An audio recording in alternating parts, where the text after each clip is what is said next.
Hello students, how are you all? So in our last class we studied about how the earthworm breathes in and how fishes takes oxygen and release CO2 in water.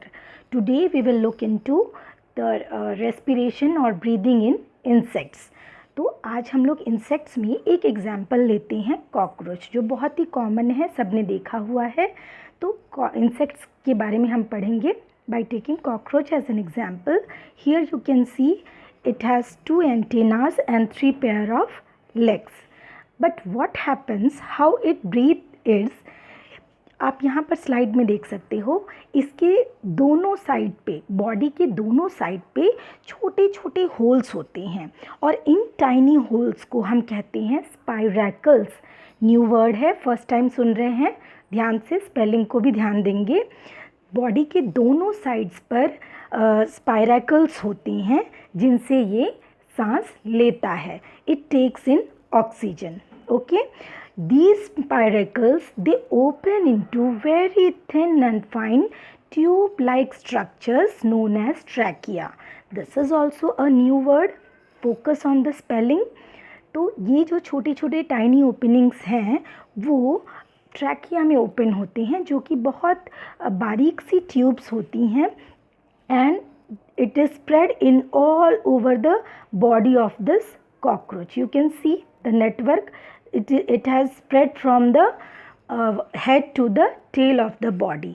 तो यहाँ से स्पाइरैकल्स से oxygen लेता है और पूरी की पूरी ट्यूब्स में ये ऑक्सीजन ट्रैवल करती है और उन ट्यूब्स से डिफ्यूज़ करके टिश्यूज़ में जाती है और टिश्यूज़ से फिर जो CO2 रिलीज़ होता है वो इन्हीं टाइनी ओपनिंग्स से बाहर आ जाता है. Can you see the yellow network here? This is the network of tiny tubes known as trachea.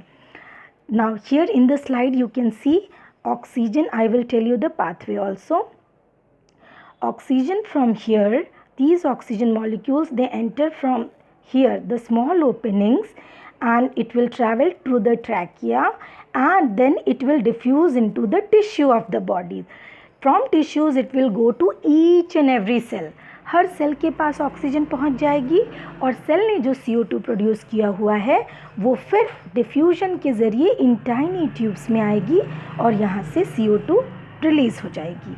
Okay, तो ये होता है पाथवे ऑक्सीजन के जाने का और CO2 के आने का. तो यदि एग्जाम में 1 मार्क क्वेश्चन आता है कि name the part from where oxygen enters into the body of the cockroach or an insect, you will say spiracles. अब इसमें ब्लड का कोई रोल नहीं होता. आपने ह्यूमन रेस्पिरेशन पढ़ा था, ऑक्सीजन हमारे लंग्स से ब्लड में डिज़ोल्व होकर पूरी बॉडी में फैलती है इंसानों की बात करें तो, लेकिन इंसेक्ट्स में ऐसा नहीं होता है. इंसेक्ट्स में इनके ब्लड में ऑक्सीजन डिफ्यूज़ होके नहीं जाता है, वो डायरेक्टली पूरी बॉडी में, क्योंकि नेटवर्क पूरी बॉडी में फैला है. हमारे शरीर में तो लंग्स केवल अपर पार्ट में हैं, तो इसीलिए हमारे बॉडी में ऑक्सीजन जो है वो ब्लड में डिज़ोल्व होकर के सर्कुलेट होती है. बट कॉकरोचेस में इस ट्रैकिया से ही रिलीज़ होके डिफ्यूज़ होके टिश्यूज़ में, टिश्यू से सेल तक पहुँचती है. Clear? Here is the flow chart. Oxygen, it enters from spiracles, reaches the trachea.